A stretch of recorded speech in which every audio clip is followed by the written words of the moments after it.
Welcome to my channel, Sunshine Shoulders. I'm Calvin. Thank you so much for stopping by today. Subject of my vlog today is he would give it all up for a simple life in the Philippines. But before I get started, let me welcome my viewers and subscribers. Thank you so much for your kindness, your generosity, and support of my channel. It's truly been amazing. Never take that for granted. I got a special guest here, Danny from Road to the Philippines. He's probably been following me. Well, we've been following each other for about a year, probably, right? Oh yeah. How long? Yeah, at least a year. Yeah, maybe longer. And we're here at the Small Fry Beach Resort in Calatrava, Negros Occidental. It's about 10 minutes down the road from San Carlos City. And I'm glad that he stopped by. He's been on a whirlwind tour of the Philippines since you got here. When did you get here, Danny? I got here on May 19th. May 19th. May 19th.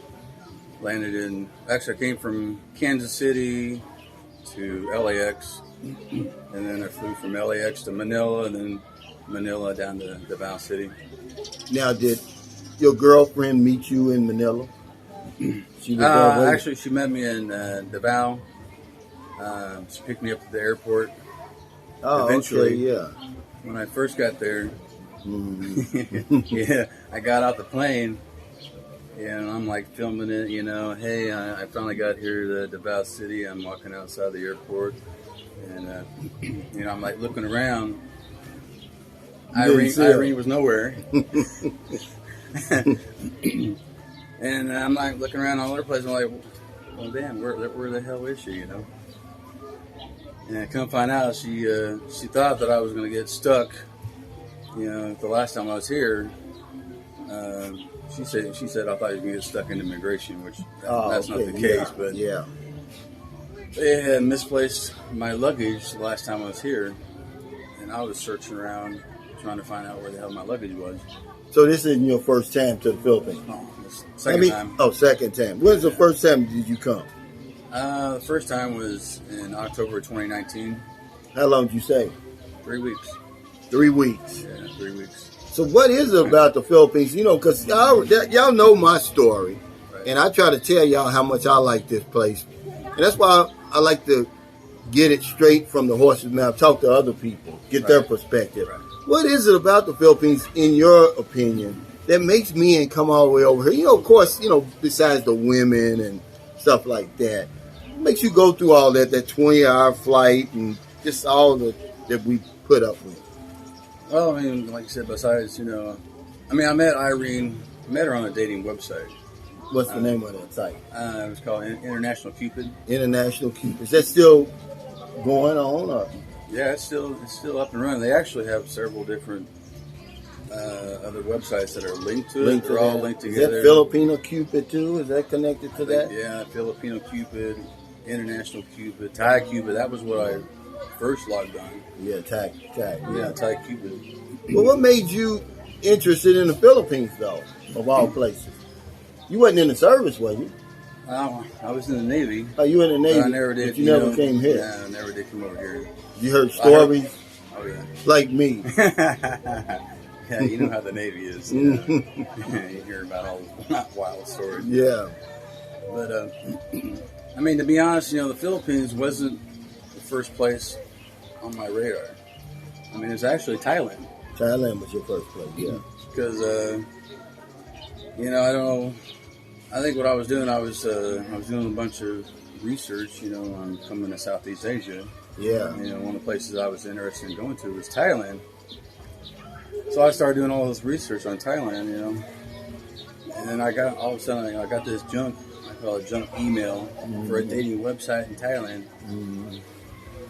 You know, and I was like, shit, you know, I was like, why not?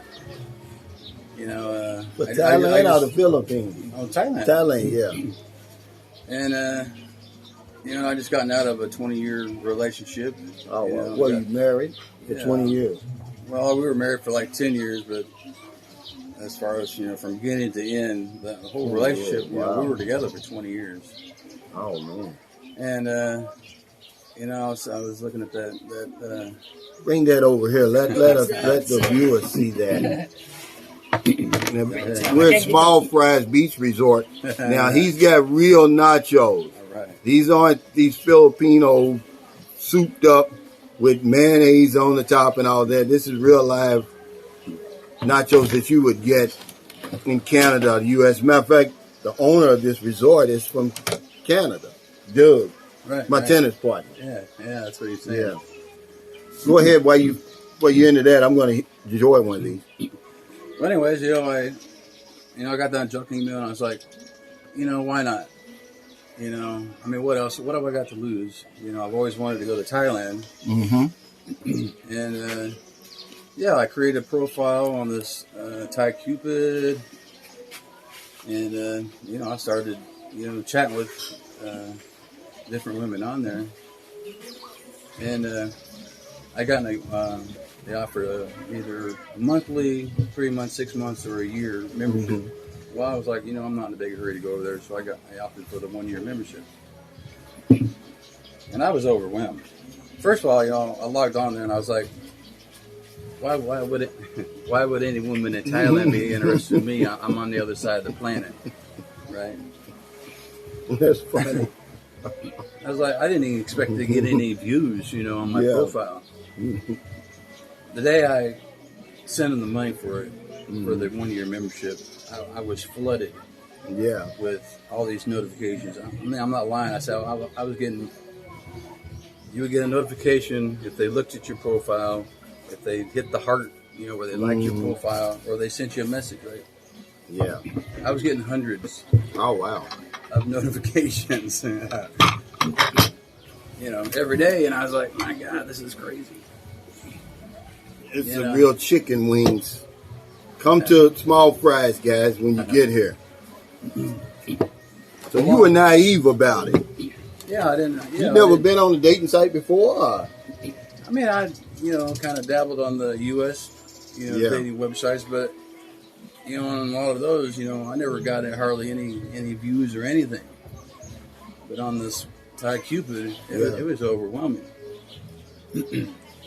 And hell, it was almost a full-time job trying to keep up, because I was trying to answer every time somebody would send me a message. I was trying to be the nice guy and say, hey, how you doing? Yeah.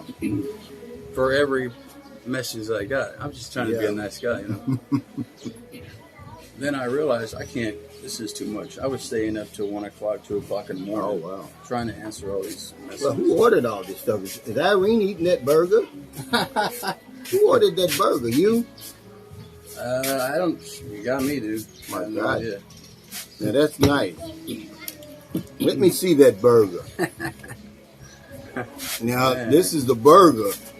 This is the first time I even knew Doug had a burger. Maybe we can split that in half. Yeah. Doug's really got some good food. Put that over there. So, let's get to the nitty gritty. Okay.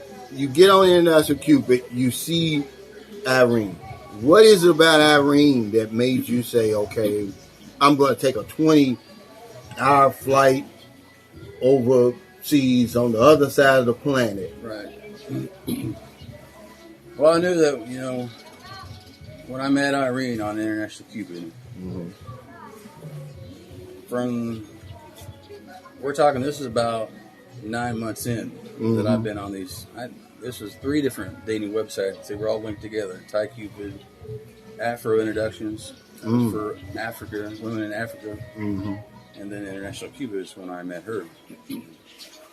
From my past experience, I knew that if I didn't start making arrangements to actually go and meet her, I was going to experience what they commonly refer to as ghosting. You make this connection with somebody, and then all of a sudden, out of the blue, they just disappear on you. And it's like, what the hell? We were talking for several weeks now, and now all of a sudden you're gone. That happens a lot of times when you stop sending money too. True. Or if you say, I'm not going to send any more money till we meet, then she's gone. That's happened to me before. So it's happened to the best of us. And, I knew when I met her, I was like, okay, I can't be farting around. I'm gonna, start making plans to go over there and But see her. but what was it about her other than she's nice looking? Right. What was it? Was she showing interest in you, or just did she say some things that made you say, "Oh man, I got to get over that"? It was just she was just unlike anybody else I chatted with on there, and I fell in love with her. With her personality. Her wittiness. She was quick to respond to, Did y'all do any little peekaboo stuff like me and Merlin did? Yeah. Yeah. You got to do the peekaboo, guys. If you don't, it's not worth it, is it? That breaks the boredom. Right. At least. Right. So you get over here. No, you make the plans to come over here. Right. You arrive, and did you take the same route the first time as you did this time? Same way, Kansas City to LA to Manila down to Davao. So she didn't meet you in Manila either. Mm-hmm. Waited till you got to Davao. Right. Did she think you was coming? Because a lot of times they don't believe you're coming. She was surprised. Yeah. She was surprised that I was coming.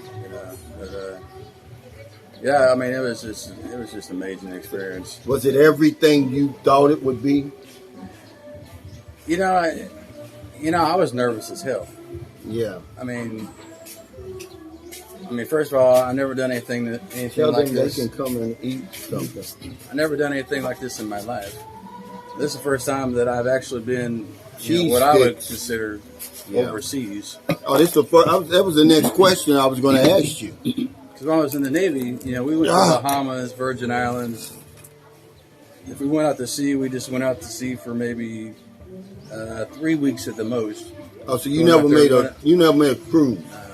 No. Yeah, I made a med cruise. So you was just what kind of ship were you on? I was on a submarine tender. Okay, yeah. But y'all didn't go out a lot like we did. Yeah, we went out. We were gone for 8 months. Yeah, we were in port most of the time. Because that's the only time that we had submarines that would pull up alongside us. They can't pull up alongside you out in the sea, so we'd have to be docked.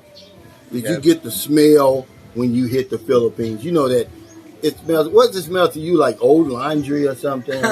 What is that smell? What you describe it? It's hard to explain. But you smelled it again when you got back, didn't you? To let you know I'm in the Philippines. Right, I'm back. Right. Yeah. But that smell's going to hit you. the first thing was when I landed in Manila was the traffic, because I landed at the main airport. Yeah. My connecting flight was at the secondary airport. Oh, I missed my flight. Yeah, you mean the terminal? Yeah. I missed my flight at the secondary terminal because I couldn't get everything offloaded, because you had to check in, you had to go through customs and all this in Manila. Yeah. By the time I went through all that process, you missed your other flight. Yeah, my flight was gone. See, you're bearing witness to why I tell guys to plan to Cebu. With all those terminals in Manila, it gets confusing, right? Then you got to come out and get on the shuttle, and which shuttle would I get on, and all that. When you get to Cebu, you're there at the main terminal, because that's really all it is. And I tell people, one thing that will lower your stress significantly, have a damn pin on you. Oh, have a pen. Y'all heard that. Have a pin, because when you're on the flight coming in, they're going to be passing out these forms for you to fill out for customs. And but here's what we're going to do, guys. We're going to break and come back for part 2, because this food is delicious. We're going to eat that, okay? So keep that thought, Daniel, about the ink pens, okay? Join us for part 2.